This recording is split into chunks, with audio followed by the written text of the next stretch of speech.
These three logical operators are similar in functionality to that found in the C language. We have logical OR, logical AND, and logical NOT. Logical OR and logical AND are binary operators in that they operate on two operands. These operators are self-determined, and the output is always a 1-bit value with the possible bits 1, 0, or X. And this 1-bit value is unsigned, regardless of the signedness of the input operands.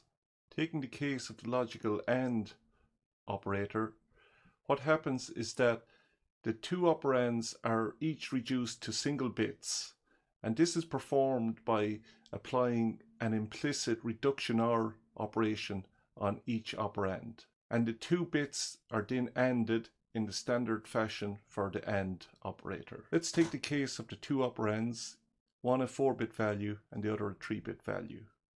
What happens here is the following. The bits in the first operand are ORed together to produce a single bit result. So if we OR these 4 bits, which looks like this, the output of the OR gate is 1. And if we do the same for the second operand, in which we have 3 bits, ORing those 3 together give us another 1. So what we have then is 1 logically ANDed with 1. And the single bit values are treated as true or false or unknown values. And the result in this case, when we AND 1 with 1, is 1. So our final output here is the single bit value 1.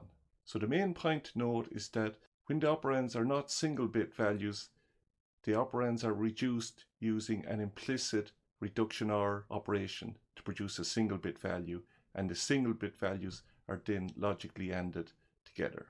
And the same principle applies for the logical OR operator. The logical NOT operator is a unary operator, meaning it takes just one operand. It again is self-determined. We just have a 1-bit output, again an unsigned value. And in the case where A is not a single bit value, the bits of A are reduced using an implicit reduction OR operation to a single bit. Looking at an example, if we've got the value 0, 1, X for A, let's say it's a 3-bit value, what happens is that the 3 bits are ORed together, which will give us the value 1, and the logical NOT inverts that value to give us a value 0. So the way to think about these operators is that they produce a true or false value or an unknown value.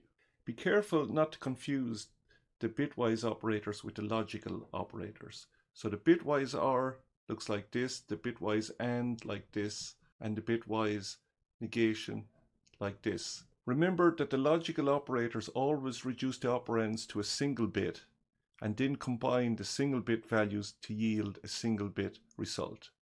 While the bitwise operators, these operate on n-bit operands and produce an n-bit result.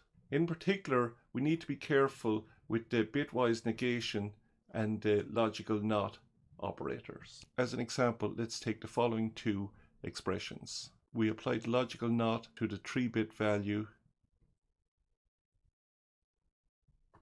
and we apply the bitwise negation to the same 3-bit value. What happens here is that the 3 bits are ORed together to produce the value 1, and then that value is inverted. So not 1 is 0, and the result is a single bit value 0. For the bitwise negation, what we have is that each bit is inverted. So we get the 3-bit value 1, 0, 1. Later on, when we look at procedural if statements, we'll see that it's very important to distinguish between these two operators. The table on this slide can be used as a quick reference, identifying whether an operator is self-determined, context-determined, or a mix of both. The only context-determined operators are the arithmetic operators, consisting of the 5 operators: addition, subtraction, multiplication, division, and modulus, and the group of bitwise operators, consisting of the negation operator, bitwise AND, bitwise OR, bitwise exclusive OR, and bitwise exclusive NOR.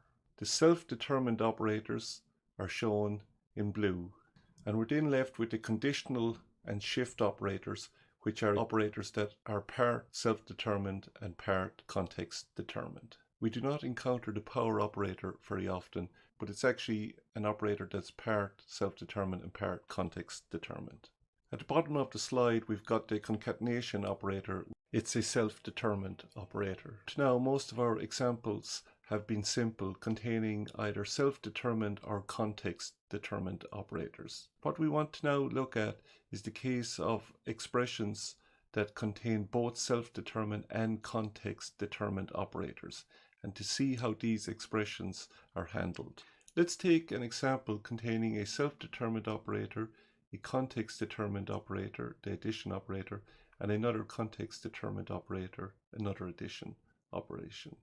If a context-determined operation is an operand to a self-determined operation, the context of the context-determined operation is limited to the operands of the self-determined operator instead of the full statement.